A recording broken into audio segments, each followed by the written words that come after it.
ডাক্তারি পড়ুয়া সেজে হাসপাতালে সারপ্রাইজ ভিজিট।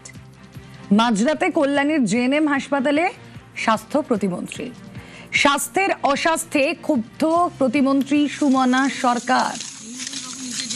মাঝরাতের ছবি আপনারা দেখছেন, জেএনএম হাসপাতাল কল্যাণীর। সেখানে গিয়ে স্বাস্থ্য প্রতিমন্ত্রী দেখলেন কোনো সিনিয়র চিকিৎসক নেই। ডাক্তারি পড়ুয়া সেজে হাসপাতালে সারপ্রাইজ ভিজিট।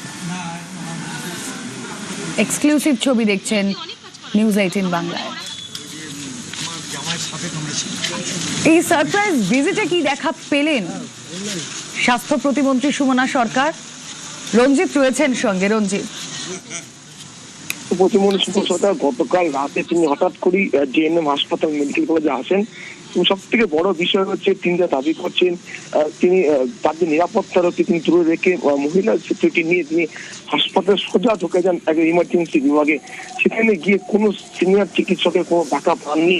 সেখানে অনেকক্ষণ তিনি দাঁড়িয়ে থাকেন, দেখা কোনো সিনিয়র চিকিৎসক নেই। কথা যারা জুনিয়র চিকিৎসক তাদের সাথে কথা বলেন এবং এই পরিস্থিতি প্রতিদিন হয় কিনা সেটাও কিন্তু জানার চেষ্টা করেন।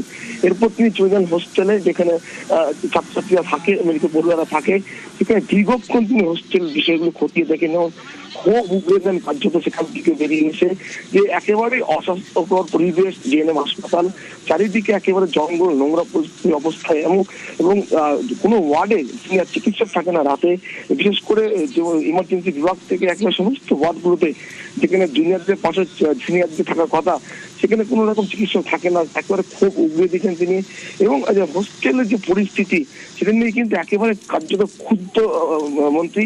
কারণ যে হোস্টেলের নানান সমস্যা এবং অনেকগুলো বিষয় তিনি হাতে নাতে ধরেছেন, সেটাও তিনি ক্যামেরার সামনে জাননি। তো সমস্ত বিষয়টি তিনি উপরে জানাবেন এমনটাই দাবি এবং এই ভিজিট কিন্তু আবারও চলবে, বারবার চলবে, কিন্তু এমনটাই দাবি মন্ত্রী। ওকে, আমি দেখতে এসেছিলাম প্রচুর কমপ্লেন আসছে যে রাত্রিবেলা 10টার পর বেশিরভাগই কোনো সিনিয়র ডক্টর থাকেন না। তো নোংরা প্রত্যেকটা জায়গা, এমন কোনো ডিপার্টমেন্ট নেই যে নোংরা নেই। এটা আমাদের কাছে অত্যন্ত নিন্দনীয়। 500 বেডের হসপিটাল, আজকে সেই হসপিটালটার কি অবস্থা, কি দুর্দশা, দেখে খারাপ লাগছে। নোংরা হস্টেলে গেছি তো, হস্টেলটার কি অবস্থা, ওখানে কোনো সিকিউরিটি নেই, কিছু নেই, একদম পুরো ওপেন টু অল।